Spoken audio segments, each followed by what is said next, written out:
Sir Keir Starmer. Thank you, Mr. Speaker. Can I start by expressing shock and anger at the death of George Floyd? This has shone a light on racism and hatred experienced by many in the US and beyond. I'm surprised the Prime Minister hasn't said anything about this yet, but I do hope that next time he speaks to President Trump, he will convey to him the UK's abhorrence about his response to the events. Mr. Speaker, the Telegraph this morning is reporting that the Prime Minister has decided to take direct control of the government's response to the virus. So an obvious question for the Prime Minister: who's been in direct control up till now? Minister. Well, Mr. Speaker, let me begin by associating myself absolutely with what the Right Honourable Gentleman had to say about the death of George Floyd. And I think what happened in the United States was appalling. It was inexcusable. We all saw it on our screens. And I perfectly understand people's right to protest what took place, though obviously I also believe that protests should take place in a lawful and reasonable way. On his more polemical point, let me just say that this government is, I take full responsibility for everything this government has been doing in tackling coronavirus, and I'm very proud of our record. And if you look at what we have achieved so far, it is very considerable. We have protected the NHS. We have driven down the death rate. We are now seeing far fewer hospital admissions, and I believe that the public understand that with good British common sense, we will continue to defeat this virus and take this country forward. And what I think the country would like to hear from him is more signs of cooperation in that endeavour. Mr. Speaker, he asked for a sign of cooperation, a fair challenge. I wrote to him, as he knows, in confidence 2 weeks ago to ask if I could help build a consensus for getting children back into our schools. I did it confidentially and privately because I didn't want to make a lot of it. He hasn't replied.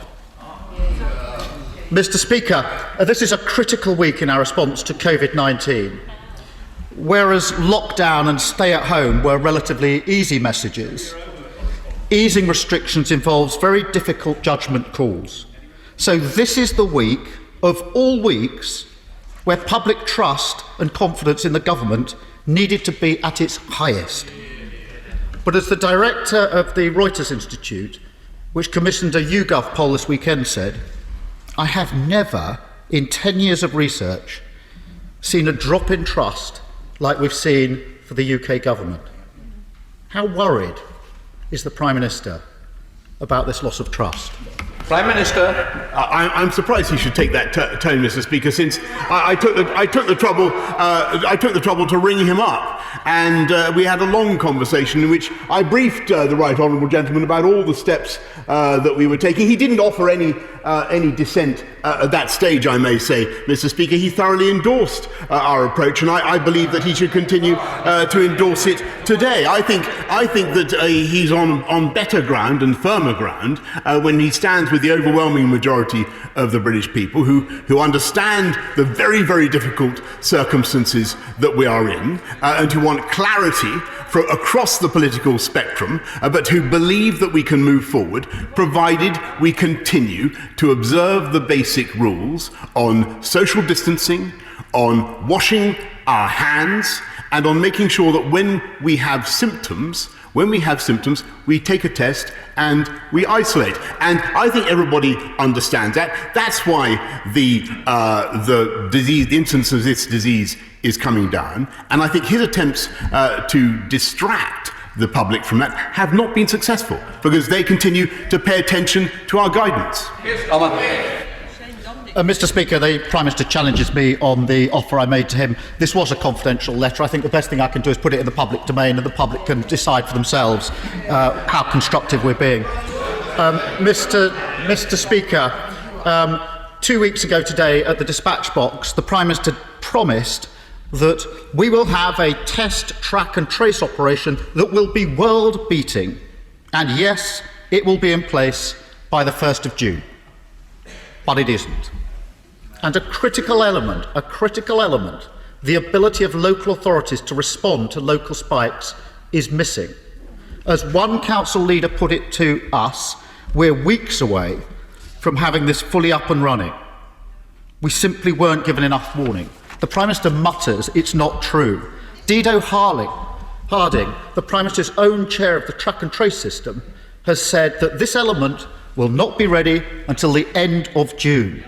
The Prime Minister must have been briefed on this problem before he made that promise 2 weeks ago. So why did he make that promise? Prime Minister.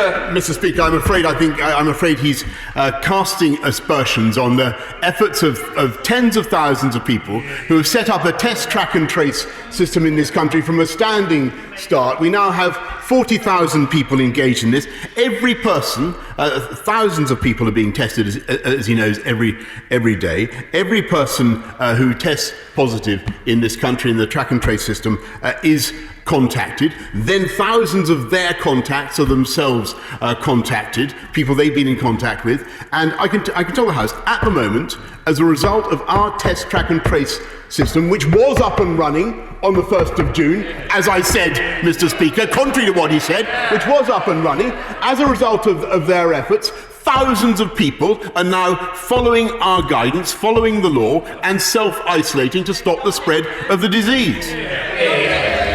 Keir Starmer.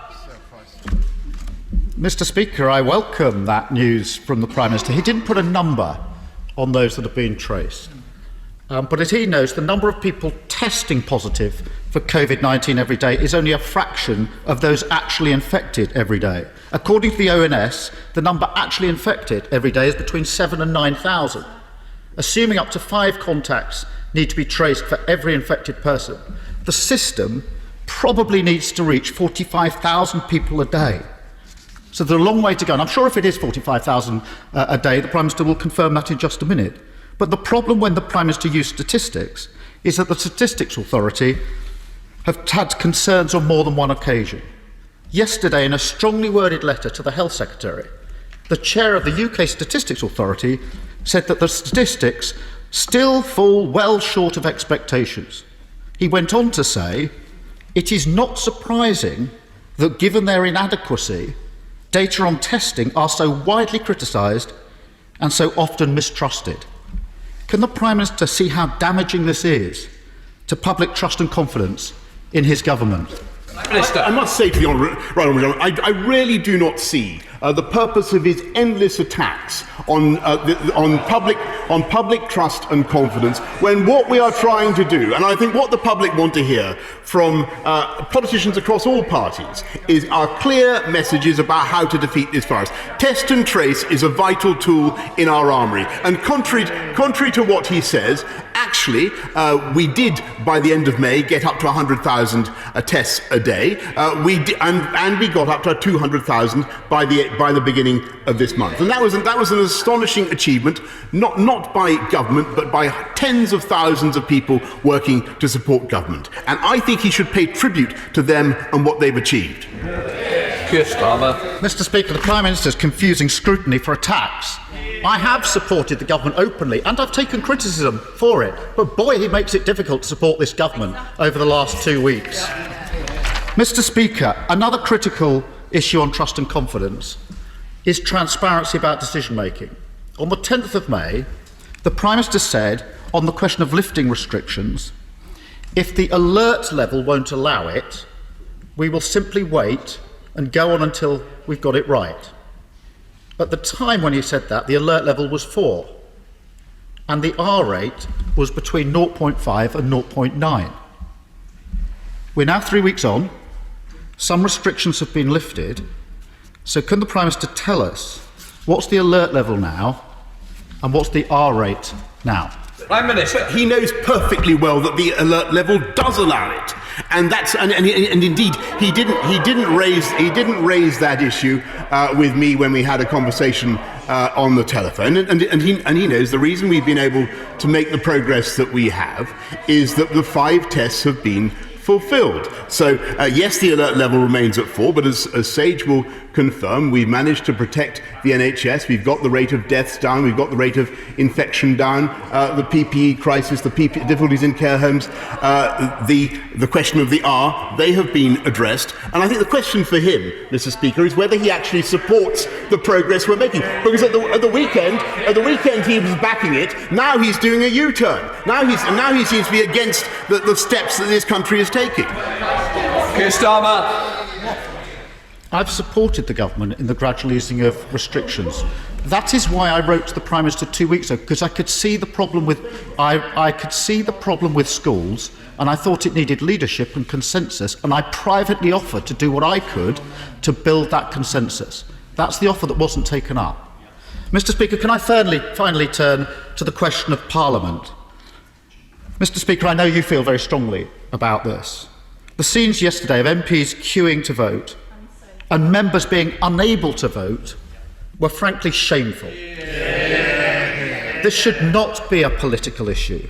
Members on all sides know that this is completely unnecessary and unacceptable.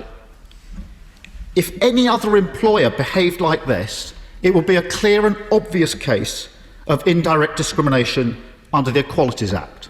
A clear and obvious case. So can I urge the Prime Minister to stop this and to continue to allow online voting and the hybrid Parliament to resume? Prime Minister. Mr. Speaker, I do think that the Right Honourable Gentleman needs to consider what is really going on throughout the country, where ordinary people are getting used to queuing for long periods of time to do their shopping or whatever it happens to be. I must say, I do not think it unreasonable that we should ask parliamentarians to come back to this place and do their job for the people of this country. And I know it's difficult. I apologise. I apologise to colleagues for the inconvenience, and I apologise to all those who have particular difficulties because they're shielded or because they're elderly. And it's vital that they should. And the change we're making today is that they should be able to vote by proxy. They should be able to vote by proxy. But I have to say, Mr. Speaker, when the people of this country look at what we are doing, asking schools, he now says he supports schools to go back. I mean, our policy is test, trace and isolate. His policy is agree, U-turn and then criticise, Mr. Speaker. But what I can tell him is that I do think the people of this country, on the whole, will want their parliamentarians to be back at work, doing their job, passing legislation on behalf of the people of this country. And that is what this government intends to do. We will make America great again.